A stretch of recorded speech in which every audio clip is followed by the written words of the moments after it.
Hello, everybody. My name is Spencer Walsh. Welcome to today's show. We have a good one for you, as always. And on the show today, we have the latest coming in Gaza.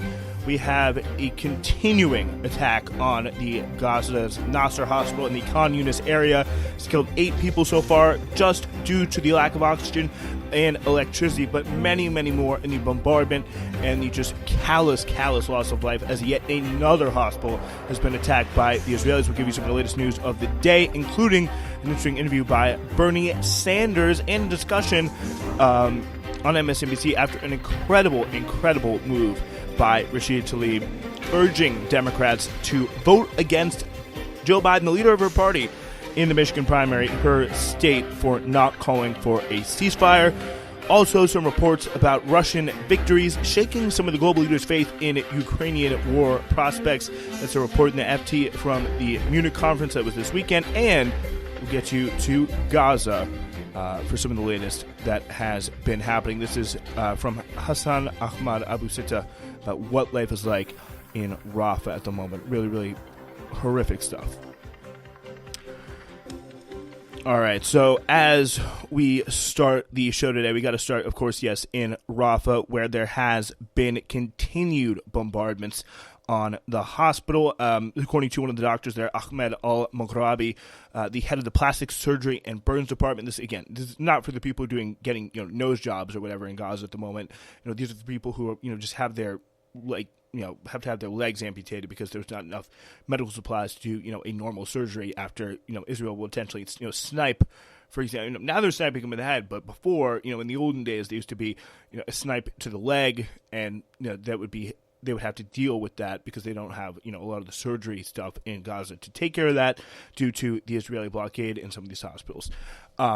Again, they're bombing, just bombing wantonly, not even trying to even pretend to look for tunnels, not even trying to say now, oh, it's, a Palestinian Islamic Jihad rocket or something like that, which, is just laughable at this point that it even was that, because, we've seen more evidence from, pretty reputable sources about, the path of that rocket way back when. But, most importantly, they've already attacked every single other hospital in Gaza in the meantime. So it's like, are you really saying that it was that much, something that's so beyond the pale that you really had to do that? You had to make up that point of view that just did not seem to be based in, really any type of reality, frankly. I do not know, but, it was Judgment Day, apparently, according to Al-Maghrabi, adding that he managed to take his family away from the hospital and some of the medical staff.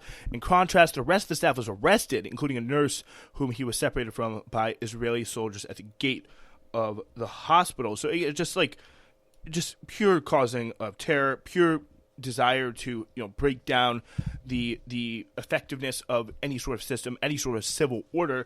And you may ask, oh, if they're not attacking mosques, why would they just attack this hospital? It looks so bad. It looks really awful. Because if you're trying to do what the Israelis are clearly trying to do, which is build turn Gaza City into a resort, for Jews only.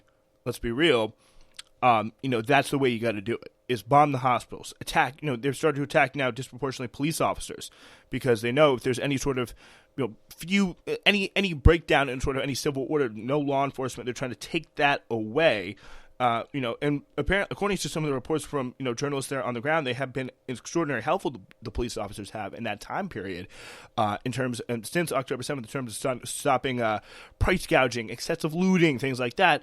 And if they're now being bombed by the Israelis, because, again, the same reason why they want to bomb the hospitals is to stop any sort of, really break down any sort of, semblance of order, any semblance of just normality here, which is it's really devastating to see. As of Monday, almost 200 people remain inside the hospital, including 25 medical staff and 136 patients, which are who are struggling without electricity, water, food, and oxygen, just kind of trapped in there. And Al-Amal, meanwhile, in Khan Yunis, is still facing a brutal military siege imposed by the military, so they're probably going to get bombed next. I mean, it's just beyond the pale. It's just beyond any sort of explanation, any sort of understanding. It is just absolutely disgusting. We long to see the sun from the street, but being near the window means risking our lives. The sniper targets anything that moves inside the hospital, said Salim Abudas, who is a Palestinian Red Crescent volunteer. So if you want any place to donate at all, Palestinian Red Crescent Society literally is doing the Lord's work. I think I would put in, a donation of my own money to them pretty soon, because it's just the work they're doing there is just absolutely beyond incredible, beyond, just the Lord's work. But anyway, this all comes in the context of this looming invasion of Rafah here, with the expansion of Israel's ground operation to Rafah looming.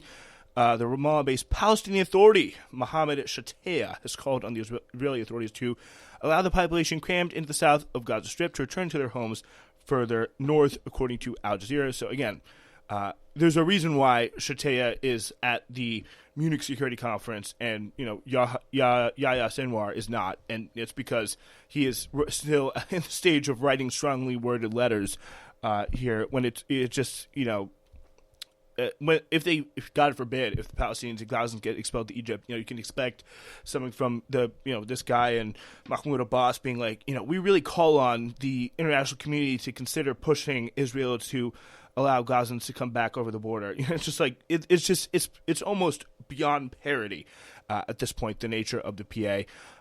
It's a very, very confidently Shatea here, which I find interesting, saying amid recent reports that Egypt is constructing a refugee camp or reception camp on the side of its border to accommodate Palestinian refugees. There's been some kind of conflicting reports on that, which some say it's a refugee camp just to hold them.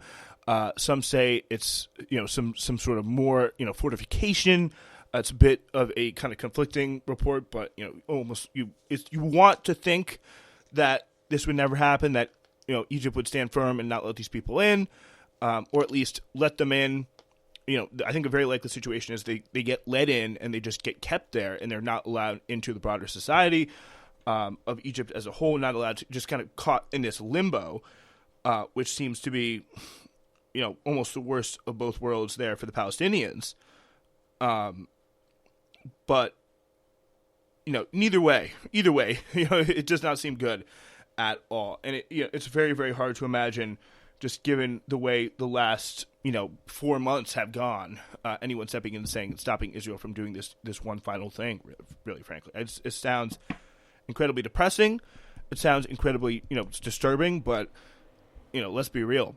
In a post on X, British charity Oxfam has renewed calls for a ceasefire, saying their people, face of the people in Rafah are filled with despair. Their minds are consumed by a looming threat of a grand invasion. Everyone is afraid. Former Israeli intelligence official, though, Abi Melamed, told Reuters that there was little chance that Netanyahu's government would heed international criticism to call off a Rafah ground assault. Because, again, it's the last bastion of Hamas.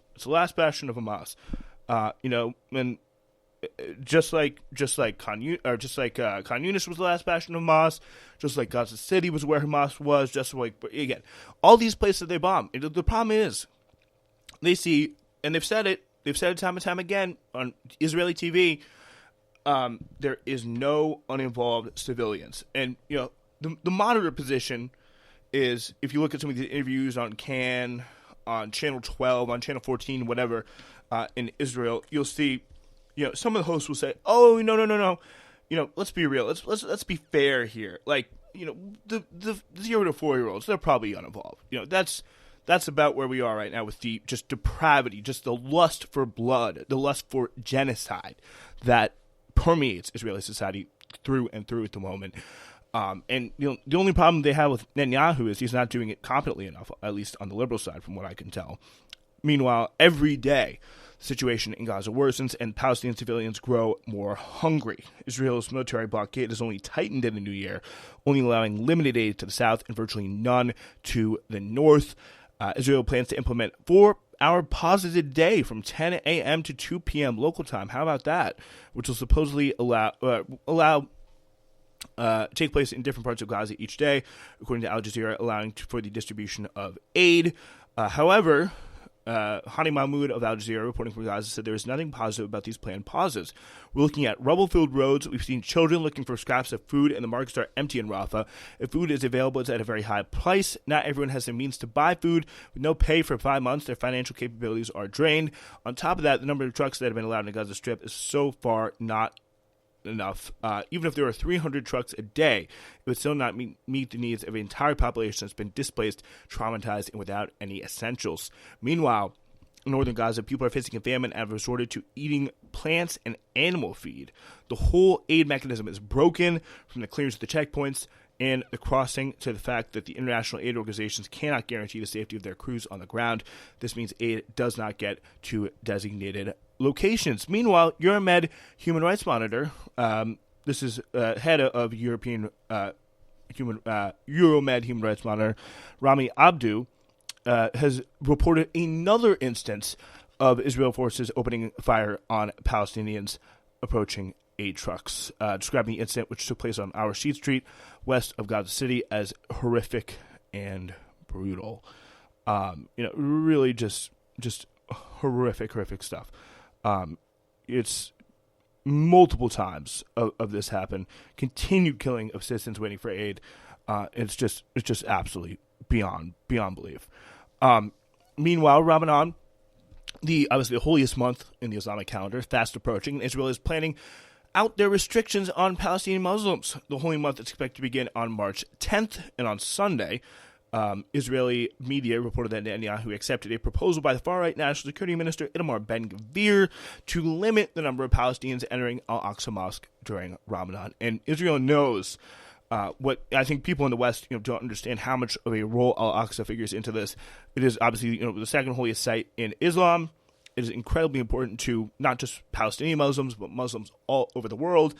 And we have seen just repeatedly, the conflict in 2021 was started by Israel brutalizing worshipers in and around, the Ramadan period in the Al-Aqsa Mosque. That's how the 2021 conflict started. There was just brutal beatings on video, just displayed for the whole world to see. And of course, at that time, the world did nothing. The United States, just didn't even bring it up, whatever.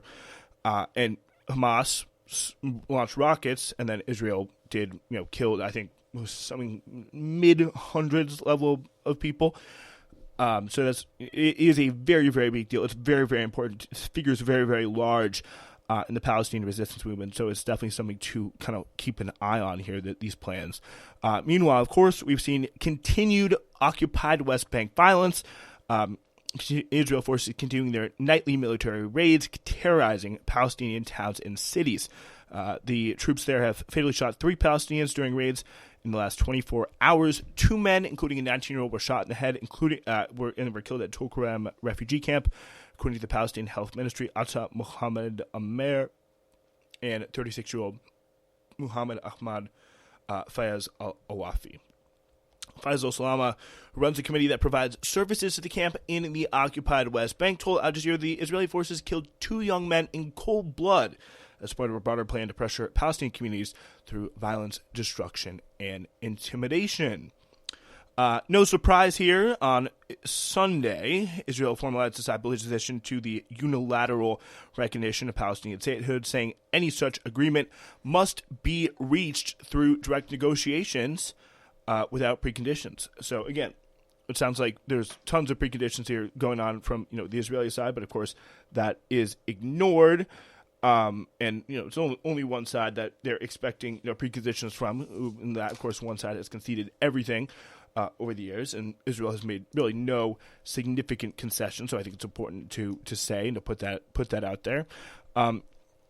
In response, the Palestinian Foreign Ministry has said the full membership of the State of Palestine in the UN and its recognition by states do not need a license from Israel's Prime Minister Benjamin Netanyahu. So that is, it would be very interesting to see, if the West lets Netanyahu dictate their policy on this, which, even if they did, it would certainly not be a surprise. So Bernie Sanders is another interesting one here. He was in the UK today and talking to the lovely Navarre Media and being interviewed by Ash Sarkar, and he was talking about Gaza. And we'll see if this is right, but I think the best way to do this is going to be a little bit of a live react and maybe do some pauses in between. So let's do it that way. People know this. In your view, is what Israel is doing in Gaza a genocide? In my view, it is absolutely disgraceful, horrible, and I'm doing, as a United States Senator, senator, everything I can to end it. Very rare that you see, I think Bernie Sanders there doing a classic politician dodge.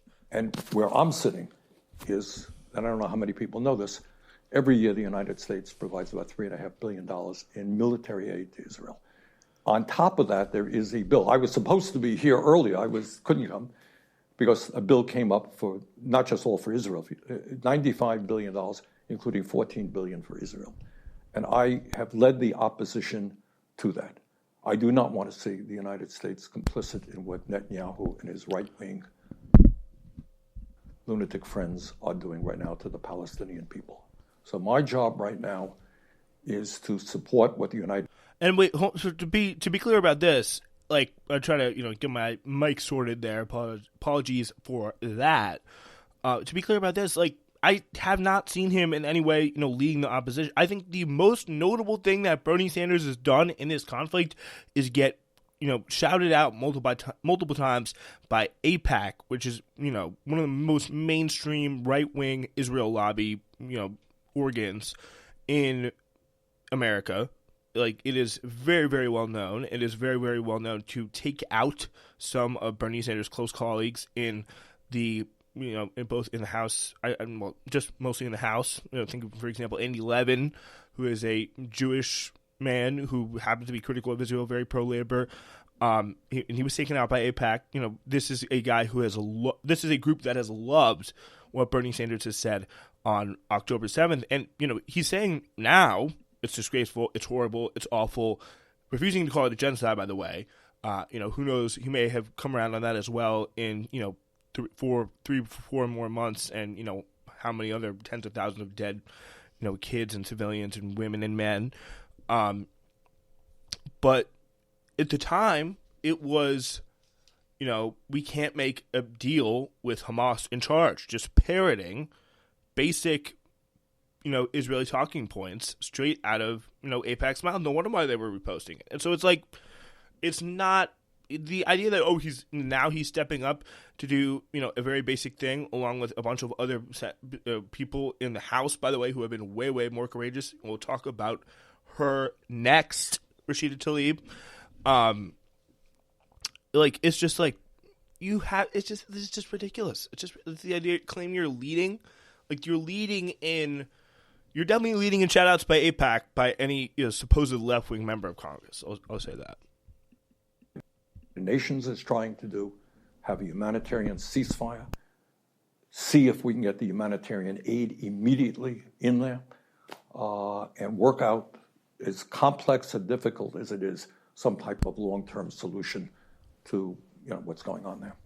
But do you buy the South African case at the International Court of Justice that what Israel is doing in Gaza constitutes genocide or genocidal acts?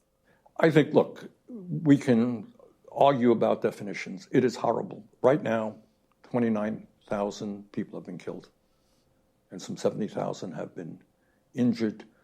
Some 65% of the housing units have been destroyed or damaged. And I am worried right now. And I almost literally what this is a filibuster for time. Is that we have hundreds of thousands of children are facing starvation. That's what I have to work on right now. Saying things that everyone knows to be true just to avoid answering the question, and really answering the question, but also just putting it on a bunch of just grandstanding that everybody knows. But if one agrees that it is a genocide, it means that other states have a legal right and duty to prevent. Also, by the way, we can argue about definitions. This definition is pretty important. It's not something you just dismiss aside. We're talking about, is this a genocide or is it not? And the ICJ has said it is a plausible case of genocide. It's not something just definitions of this, tomato, genocide, genocide. It's like, are you that is just something that can just almost slip by my radar, but just absolutely crazy. And genocidal acts being carried out. But see, we can talk about that. But what does that mean in real terms? Right now, what I am trying to do is what I think is probably maybe, and I can do it because I'm a senator. You can't.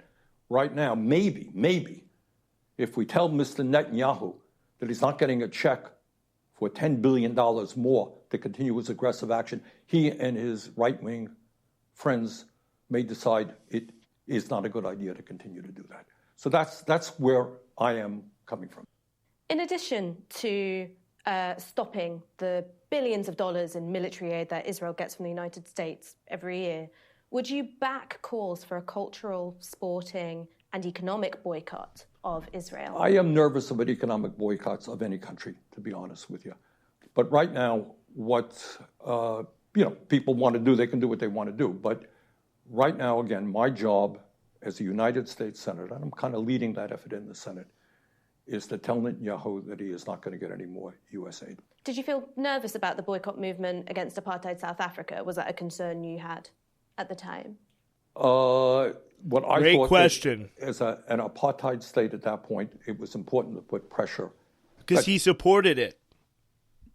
People can do as they want, and that's all. And then, again, he's not asking about people. Of course, people can do it, and it's like a broader question on that would be: do you support states' efforts to stop people from engaging in BDS? But she's clearly asking Bernie Sanders, do you, as a politician in America, endorse BDS?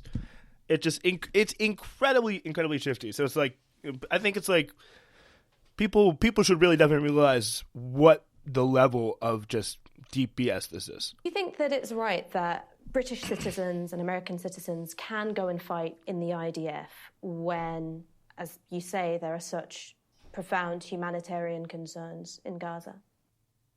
Well, I think if British and American people want to do that, I suppose they have the right to do it. It's not something that I've really thought a whole lot about. Do you think they should have the right? Look, I think what the Israeli government doing now is horrible, and I'm not quite sure why people would want to be, part of that effort. So yeah, there you have it. Bernie putting up a whole lot of BS. They're really making people think and talk on Twitter or X or whatever. But yeah, so here's another person in contrast to that. Her name is Rashida Tlaib, and she is urging Democrats to vote against Biden in the primary in Michigan. He's the only really other person on the ballot. So they're just saying write in or just put uncommitted on the primary ballot. So that is a very, very interesting development there. And this is kind of how it went down on MSNBC. Let's get ready for this.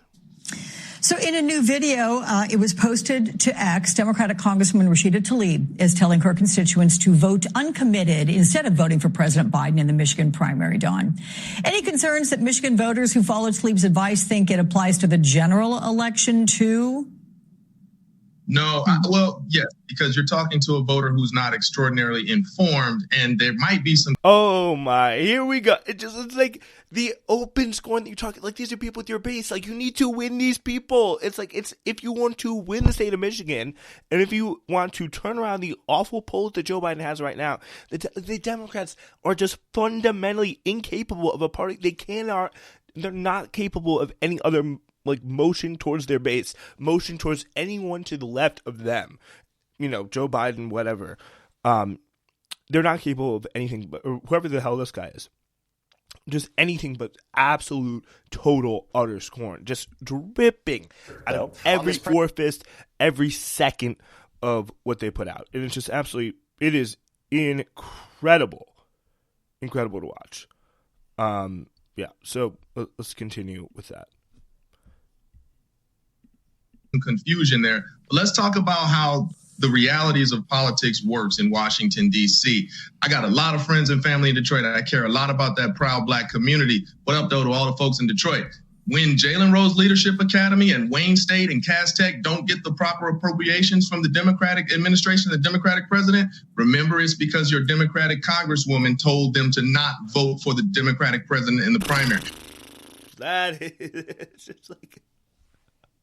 Wow, it's just like, again, it's just like, he thinks he's making the Democratic Party look good, It's like, he thinks he's making, it's like, this is a party that is worthy of my support, and I'm going to put all my energy and all my effort to make sure they're winning and really just get invested in what they have to offer. Like, this is how he's trying to make this case, It's like, I really feel like the words there just speak for themselves.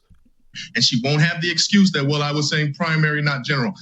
You don't slap the president in the face and then expect to be treated as a member of the caucus in good standing. And so, like, this is supposed to this is the stuff you're supposed to say in the back room. You know, this is to each other, not on TV where other people could see it. It's like this just is really, again, it's just like I don't even know what else I need to say. Like, it should be really pretty self-evident of, you know, just how toxic this is. It just, imagine if you're any, you know, just normal, you know, voter, you know, black, poor, formerly, you know, white working class who is trying to, like, the Democratic Party used to be their home, and now, you know, they've gone to Trump or whatever, and are not fans of abortion or the Roe v. Wade overturning. Like, you know, they hear this, like, and they're just anyone who's pissed off about Gaza really is who you hear this. And I'm just like, these voters aren't particularly informed. And you're talking about, again, Muslim voters, like, that's who he has in his head. And, you know, it's a really, really showing quite clearly. The people at Dearborn, you know, they don't even really, a lot of them speak English. You know, like, you tell that's exactly down the pike where that's going. You know, it's just, you know, their opinions don't really matter.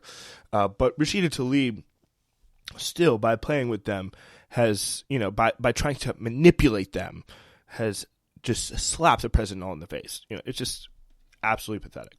Rashida Tlaib is not there to represent the squad. She's not there to represent Palestine. While there's merit in all those things, you're there to represent your hometown constituency in the city of Detroit. And I will tell all. And you're supposed to give appropriations to people based on need, not based on, you know, who blows the president the best, who gives him the best shaft job. You know, like that. Like the fact that you're saying this, and everyone kind of knows it's true, but the fact you're saying this, it just does not look good. It does not look good.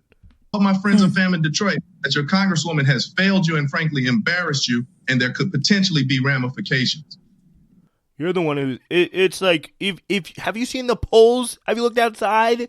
86% of people say Biden's too old to run. You're the one who is standing there hawking for him because your career as a Democratic strategist probably in some way, shape, or form depends on it. So it's just like, could not be more obvious. And this just really is, you know, just a Democratic strategy session at this point. So, David, given Don saying that, you know, little concern this could spill over, this advice and this suggestion from Rashida Tlaib could spill over to the general election, how much could the opposition in general from within his own party hurt President Biden and the campaign? To defeat Joe Biden. I'm a Sunday optimist. I don't like to be a sourpuss, but if you want to see Donald Trump beat Joe Biden, then you have voices of Charlemagne and Rashida Tlaib questioning Joe Biden's leadership, suggesting he's not fit for re-election. That's how you do it. Democrats beating themselves. I mean, right now, Democrats have been given a historic 85% opportunity of the with an alliance of independents and disaffected Republicans that showed up with the Democratic coalition in 18 and 20 and 22. And you're telling me going into 2024 that a sitting Democratic congresswoman and a leading voice on the left are going to say, nah, we don't know about our guy. Maybe we shouldn't support him. That's a bunch of hot garbage, Alex. And if those voices don't fall in line, don't expect the coalition to be there in November that you need to defeat Donald Trump. So, again, it's like, if those voices don't fall in line, it's like, what are you going to do about David Jolly, his former Republican congressman? It's like, oh my God, it just dripping, just contempt. And it's just like, oh my, this is why they lose. This is why this clip right here, play it back, time something, it is absolutely everything. You know, good cop, bad cop routine. It's really incredible. All right. To our next story, 12 months ago, delegates to the Munich Security Conference radiated optimism about the prospects for Ukraine as the West vowed to take back Kyiv in its war with Russia for as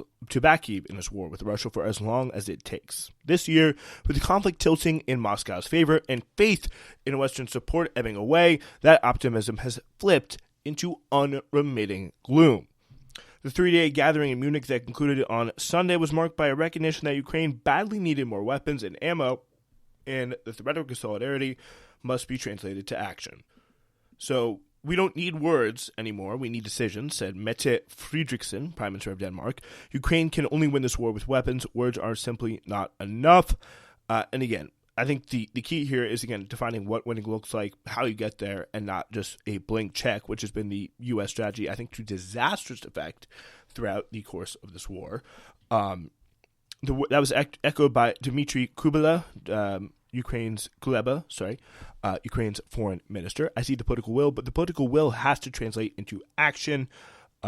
This year's gathering of political leaders, diplomats, military brass, and spy chiefs at the Bavarian capital, a conference nicknamed the Davos of Defense, was dominated by the war in Ukraine amid fears that Russia is gaining the upper hand, as well as alarm at the increasingly dark turn Russia is taking here. This is a reporting here from, again, the Financial Times.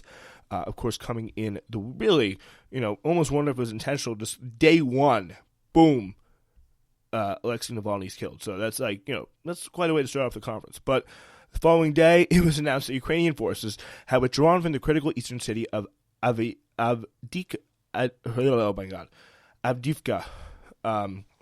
handing the Kremlin its first big battlefield win since its destruction and capture of Bakhmut last May. But even before the conference opened, the outlook for Ukraine was deteriorating as Republicans in Congress blocked a package of military aid in Kyiv, exacerbating a dire shortage of critical munitions that hampers its ability to wage war. NATO Secretary General Jens Stoltenberg, welcomed European efforts to fill the void left by the delaying of U.S. aid, but warned the magnitude and the military capabilities of the U.S. meant it would be impossible for them to fully plug the gap. And again, I think that, is a problem. And I think that is something that, it should be why, I guess, to a certain extent, that they have that capacity to, if they're going to want to push up the defense infrastructure, something that they would be, or at least make their own decisions with regards to defense. I think it's something that they should be able to do. And I think the, NATO and this pushing by, is going to be, as I said, I think it was in a few shows ago, better for the world as a whole, because Europe won't be as much under the kind of U.S. security umbrella, and be kind of a willing actor in what the U.S. does, especially in places like the Middle East. But it would also be, better for the Europeans. It would be better. The U.S. would have, I guess, less responsibility in the world, which I guess some people would be happy about. But I don't know. I feel like that would be. It would be interesting to see if that would ever, come to pass. There's an elephant in the room, and his name is Donald, said Sigmar Gabriel, the former German foreign minister. He must be laughing so much he can't sleep. The mood this year contrasted starkly with a much more upbeat 2023. It was very self-congratulatory last year, with so much hope pinned on the Ukrainian counteroffensive, said Heather Conley of the German Marshall Fund. This year, prospects are darkening as Russia reconstitutes its army and has shifted it to a war economy. We are going to see Ukraine suffer from battlefield losses. We can see significant Russian gains, and the Ukrainians have no ammo left, Conley said. Admiral Rob Bauer, chief of the NATO Military Committee, acknowledged that if the West has been overly optimistic about the war in 2023, believing that if we give the Ukrainians the ammunition and the training they need, they'll win.